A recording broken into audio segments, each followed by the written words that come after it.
Nouveau journal, mesdames et messieurs, bienvenue dans cette session d'information dans l'actualité. Le vice-premier ministre, ministre de la Défense nationale, Jean-Pierre Mbemba, a reçu ce mardi 6 juin 2023 l'ambassadeur de l'Espagne en République démocratique du Congo. Ce diplomate appelle le Rwanda à cesser immédiatement son appui au M23. Suivez-les. Je voulais voir quelle est un peu la situation avec lui, l'évolution du processus à l'Est, et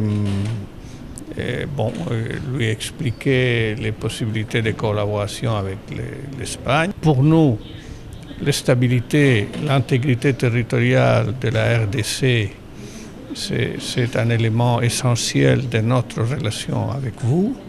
Nous pensons qu'il faut avancer sérieusement dans le respect de la souveraineté de la RDC. Nous appuyons des efforts de plusieurs pays dans ce sens-là. Nous espérons que l'appui du Rwanda cesse le plus immédiatement. Nous espérons qu'il y a une évolution et un respect des accords sur le futur du M23, son cantonnement, comme ça a été accordé. Mais écoutez, nous faisons partie de l'Union européenne, nous sommes partie de l'ONU et nous appuyons à travers les organisations les efforts des uns et des autres pour qu'on arrive à un accord qui respecte les intérêts fondamentaux d'une nation amie comme la RDC, et ça veut dire exactement souveraineté et intégrité territoriale. Toujours dans l'actualité, Ensemble pour la République, parti cher à Moïse Katumbi, dénonce la dérive dictatoriale dans le chef du pouvoir en place après les accusations contre Salomo Kalonda. Suivez Dieudonné Bolengue-Tengue, secrétaire général du parti Ensemble pour la République. L'enlèvement de M. Salomon Kalonda, sa séquestration pendant une semaine et la publication des griefs mis à sa charge pour son transfèrement devant les juridictions militaires se font dans l'illégalité d'un pouvoir déstabilisé par la présence à Kinshasa de notre président national. Tout le monde le sait, le peuple congolais le sait aussi. Même si le régime du président Fachi voulait bétonner sa place dans un livre des records du mensonge et des affabulations, il n'avait pas besoin de convier le public à consommer des accusations fantaisistes et des insinuations de connivence avec les Rwandais, quand on sait jusqu'à un passé récent la proximité du pouvoir de Kinshasa avec le régime rwandais dont les autorités ont été applaudies et présentées comme des partenaires d'affaires fiables par ces régimes. Après avoir, entre autres, avili la présidence de la République, théâtralisé le Parlement, caporaliser la Cour constitutionnelle et d'autres juridictions civiles, dégrader la police nationale en lui faisant jouer de mauvais rôles jusqu'à la collaboration ouverte avec une milice armée de machettes, le régime béton s'emploie maintenant à dégrader l'armée. L'armée est un symbole majeur de la nation, où le sens de l'honneur est d'une importance capitale. Il est indigne et même irresponsable de mêler les services militaires à des sales besognes politiciennes alimentées par les racontars des réseaux sociaux. Hier, le service de renseignement militaire a été soldé par une polane. Demain, c'est la justice militaire qui risque le ridicule à cause des appétits des politiques indécents, amoraux et cyniques. Les forces armées sont républicaines. Elles sont au service de la nation tout entière. Nul ne peut, sous peine de haute trahison, les détourner à ses fins propres. Elles sont apolitiques et soumises à l'autorité civile. C'est le prescrit de l'article 188 de la Constitution qui le dit. Ce n'est pas moi. Finalement, ces pouvoirs encouragent activement la rupture de confiance entre le peuple congolais et toutes les institutions et services publics censés d'œuvrer pour les biens communs. La répression, voire la persécution à l'endroit des acteurs de l'opposition procède non seulement d'un aveu d'échec face au bilan calamiteux de cette mandature, mais surtout d'un complexe de peur ou de désespoir de perdre le pouvoir face au projet alternatif que nous proposons aux Congolais de quitter définitivement leurs conditions d'esclaves aujourd'hui pour une gouvernance de qualité à la manière dont une personnalité comme notre président national, le chairman Moïse Katumbi Chapwe, a fait preuve dans son parcours antérieur. Changeons de chapitre à présent. Le bureau de la commission justice et paix de l'archidiocèse de Kinshasa a tenu un point de presse ce mardi 6 juin 2023 au centre diocésain des pastorales Lindongue avec comme thème la situation sécuritaire dans le plateau de Bateke. Le détail avec Copain Koutoumissa. Ces points de presse organisés par la commission diocésaine justice et paix de l'archidiocèse de Kinshasa avaient comme objectif principal de faire l'état des lieux de la situation sécuritaire dans les plateaux de Bateke où les milices Mobondo sèment la désolation et la terreur auprès de la population de ces coins. Par la même occasion, la révérende sœur Perpétie Makissé, directrice de la CDJP Kinshasa, a indiqué que la communauté des jésuites de Kinyangi a été envahie par la milice Mobondo. D'aucuns ignorent que presque une année, cette partie de notre province ecclésiastique de Kinshasa et de notre archidiocèse particulièrement est envahie par une milice dénommée Mobondo qui sème la terreur parmi la population. Et comme nous venons de l'apprendre ce matin, ces fameux Mobondo ont envahi hier, 5 juin 2023, la communauté jésuite d'Inyangi dans la province de Popo-Kabaka. Dans les soucis de lutter contre cette insécurité, avec l'appui des Caritas Belgique, la CDJP a lancé un micro-projet intitulé « Promotion du vivre ensemble » entre les communautés multiculturelles vivant dans les plateaux de Bateke, a fait savoir le père Fidel Mangomba, aumônier des CDJP. Et c'est là grâce à l'appui technique et financier de la Caritas internationale Belgique. Et les changements auxquels on s'entend est de promouvoir la paix sociale entre les communautés d'origine différentes dans la zone ciblée pour un développement harmonieux.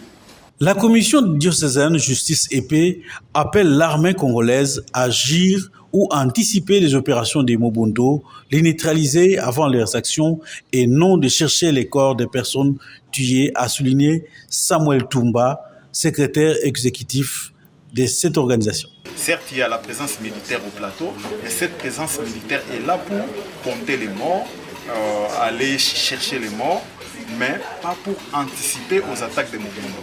Et pourtant, les bastions des Mobondo, les villages sont connus, mais il n'y a aucune action d'anticipation de nos forces de l'ordre et de nos forces militaires. Il faut signaler que plusieurs morts, disparus, des villages entiers incendiés ont été enregistrés, des déplacements massifs de la population, ce qui a causé une situation humanitaire préoccupante.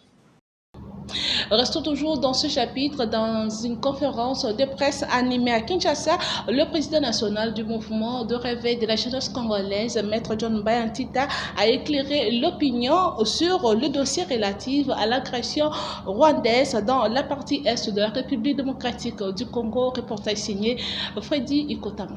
Devant la presse, le dimanche 4 juin dernier, le président national du mouvement de réveil de la jeunesse congolaise, Maître John Bayantita, a éclairé l'opinion internationale et nationale sur l'agression rwandaise à l'est du pays. Il ne revient pas seulement aux forces armées de la République, ni non plus seulement aux forces de sécurité, mais il revient à tout Congolais, d'abord de père et de mère, ensuite naturalisé congolais, de se mettre debout ou faire obstacle à l'agression. Que vous soyez étranger ou congolais, qui considère la RD Congo comme sa deuxième nation, doit se mettre debout pour faire obstacle à l'agression. C'est dans cette optique que nous, au sein du MRJCO, avons lancé l'opération Sauvons le Congo. Nous vivons spirituellement à l'Est. Nous sommes de cœur avec nos frères de l'Est. Il ne se passe pas un jour où nous lançons les appels pour avoir les nouvelles de nos frères à l'Est. Nous prions Dieu et nous travaillons pour que les chefs de l'État actuel, les camarades Félix Antoine Tshisekedi Tshilombo, puissent avoir le temps de s'organiser. Et au jour d'aujourd'hui, nous osons croire que cette organisation a déjà atteint au moins 90%. Donc très bientôt, nous allons mettre fin à la guerre. Par ailleurs, le MRJCO dénonce l'hypocrisie de l'EAC qui travaille en collaboration avec le M23, a déclaré Maître John Bayantita, président national du MRJCO. Soyez-en sûrs que le MRJCO est parmi les forces qui dénoncent l'hypocrisie des forces de l'EAC. Nous les tenons à l'œil. En passant, nous applaudissons aussi la décision des pays frères et amis de la SADC qui ont accepté de venir soutenir la RD Congo dans cette dure épreuve.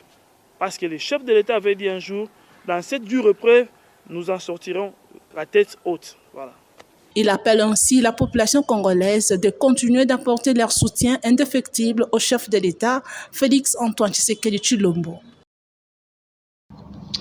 Le chef de l'État Félix Antoine Tshisekedi Tshilombo a pris part à Luanda, en Angola, au 10e sommet extraordinaire de la conférence internationale sur la région des Grands Lacs au CIRGL qui était consacré à l'analyse de la situation sécuritaire de la République démocratique du Congo. Suivez-les dans cet élément.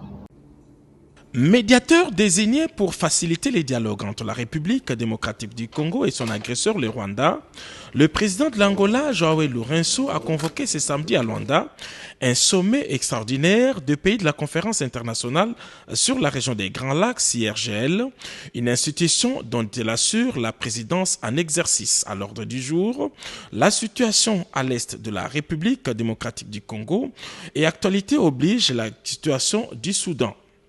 Concerné au premier plan, le président de la République, Félix Antoine Tshisekedi Tshilombo, est venu porter la voix de son pays aux côtés des 11 autres chefs d'État et ou leurs représentants, du président de la Commission de l'Union africaine, de l'envoyé spécial du secrétaire général des Nations Unies dans la région des Grands Lacs et de la chef de la MONUSCO. Deux prises de parole ont marqué cette cérémonie d'ouverture, celle du président Lourenço et du président de la Commission de l'Union africaine. Dans son allocution, le président João Lourenço a indiqué que le sommet de Luanda devrait baliser le chemin vers une coordination des actions de terrain en vue de pacifier rapidement l'Est de la République démocratique du Congo. Après la suite des travaux à huis clos, le sommet de Luanda a débouché sur un certain nombre de décisions favorables à la République démocratique du Congo, selon les chefs de sa diplomatie. Je crois qu'à ce qui concerne notre pays, c'est d'abord la réaffirmation de la nécessité d'exécuter la feuille de route conjointe de Luanda et de Nairobi, qui a été adoptée l'année dernière, le 23 novembre, par le mini-sommet des chefs d'État de la région, et qui a été aussi ajustée, adaptée à Addis Abeba en février, lors de la réunion du Conseil de paix et sécurité de l'Union africaine, qui a consolidé la feuille de route. La même feuille de route a été aussi soutenue par la conférence des chefs d'État. Le 9e jeu de la francophonie s'annonce déjà bien à Kinshasa, raison pour laquelle le ministre de l'UTPR, Alexis Guissaro, a inspecté les différents sites qui vont arbitrer ces grands rendez-vous africains. Reportage signé Ginelle Pezo, encore une fois. L'on s'achemine petit à petit vers la réalité quant à la tenue de la 9e édition des Jeux de la francophonie à Kinshasa. À ce jour, le niveau d'exécution des travaux est estimé à près de 80%. Le ministre d'État en charge des ITP qui a effectué ce samedi 3 juin 2023 une visite d'inspection dans les 2 sites qui vont accueillir le jeu s'est dit surpris de l'évolution des travaux. Au stade des Martyrs, les ouvrages sont pratiquement en phase terminale. Ces images en disent long. Au stade Tata Raphaël, le village de jeu prend forme avec 10 bâtiments sur 15 déjà montés sans compter les travaux qui avancent dans différents chantiers de ce complexe sportif.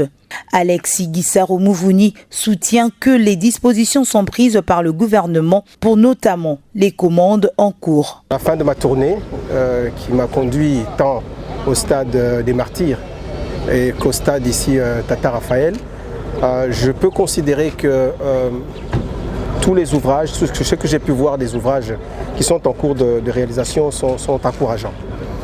Il y a effectivement quelques points sur lesquels nous maintenons une attention soutenue, mais globalement, on peut dire aujourd'hui que nous tournons autour d'à peu près 80% d'exécution physique au niveau des chantiers. Nous sommes positivement surpris de l'évolution des travaux pour ce qui devrait être le village des Jeux.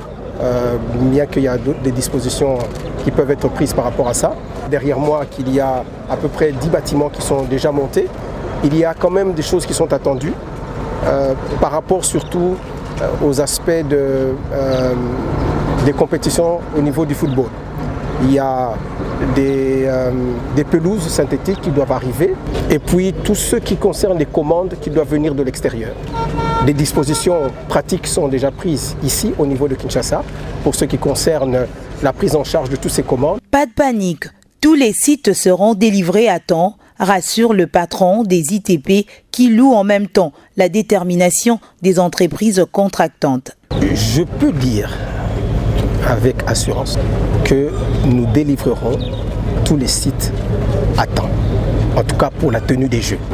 Toutes les spéculations qu'il y a eu autour, c'était normal parce que c'est vrai qu'à un moment donné, il y avait quand même quelques inquiétudes par rapport à l'évolution de certains ouvrages. Mais ce qui nous a fait plaisir aujourd'hui, c'est de voir la détermination de tout le monde, que ce soit les entreprises. Certaines ont même par patriotisme préfinancé les travaux, d'autres qui avaient moins de moyens.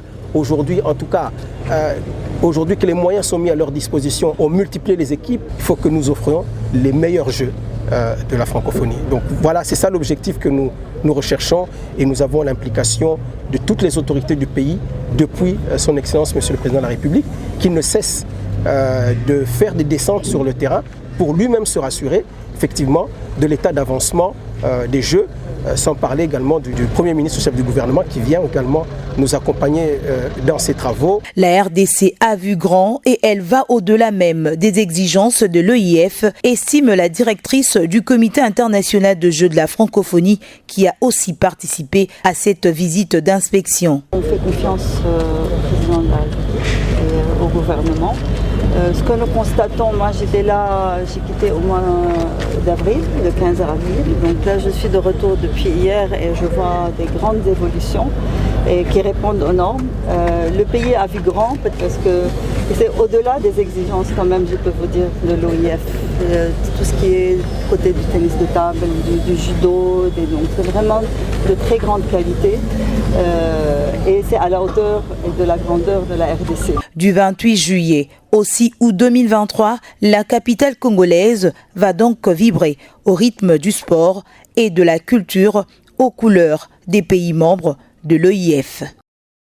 En société, la population quinoise peut vaquer librement à leurs occupations. Un moratoire de 12 jours est accordé aux conducteurs pour se conformer aux règles du ministère des Transports. Le détail avec nos stagiaires de l'UPEN. Comme vous pouvez le constater sur les images, le transport en commun dans la capitale service normalisé ce mardi et après une grève observée tout au long de la journée. À en croire quelques conducteurs, l'État congolais doit faire son travail car ils sont fatigués des tracasseries de la part des hommes en uniforme. Le transport va déranger sur ma casse. Donc on a dit que c'est la grève, voilà tout le monde qui doit bien. Le ministre va le lobby qui est parti sur 10 jours. Donc c'est là nous. Lobby to grivaki pour na batakasero ele na kati mboka bisasa oyo na kati ya capitale. Nanu soki bakangi yo baje ya transport, soki bakangi yo oza na mikanda nyonso. Donc bazondima te. Bakaseri lekimi. Donc déjà que biso kasa neti biso ba chauffeur. Deux ans là, deux ans là. Après ici, il danse que c'est machin que je fais ça. Nous magasin nyonso tu wana pesa. Après toi de ce point, vitesse nanga ngo lelo ko ngembo na se. En plus, plaque nanga yango ezali presque nanga. Mais ndeto za Galaxy Konoko Mato à 109 on est qu'à quitter biso bana to botana to ba ke arrêt zaka na 109 tu le to komi arrêt za la na 109 ministre des affaires étrangères aye a benaki ba biso le matin motote soko tele makandi yo le ba ko futa 200 000 na mona journée na ko sa percevoir 20 000 francs 200 000 pour na kango pour na sa compter 200 000 même moto responsable de l'État,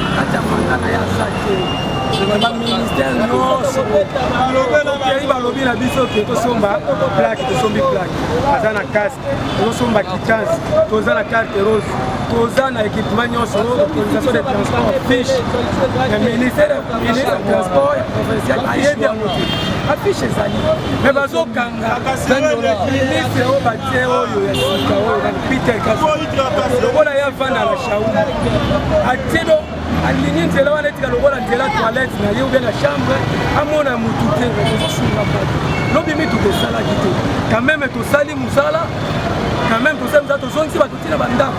Un moratoire de 10 jours est accordé aux responsables des véhicules afin qu'ils se conforment aux exigences du ministère des Transports.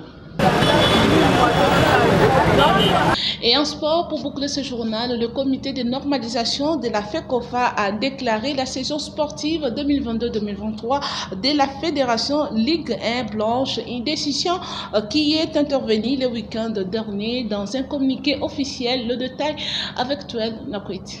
Le club congolais connaît leur sort. Dans un communiqué rendu public le week-end dernier, le comité de normalisation de la Fédération congolaise de football association a déclaré la saison sportive 2022-2023 de la Vodacom Ligue 1 comme une étant blanche.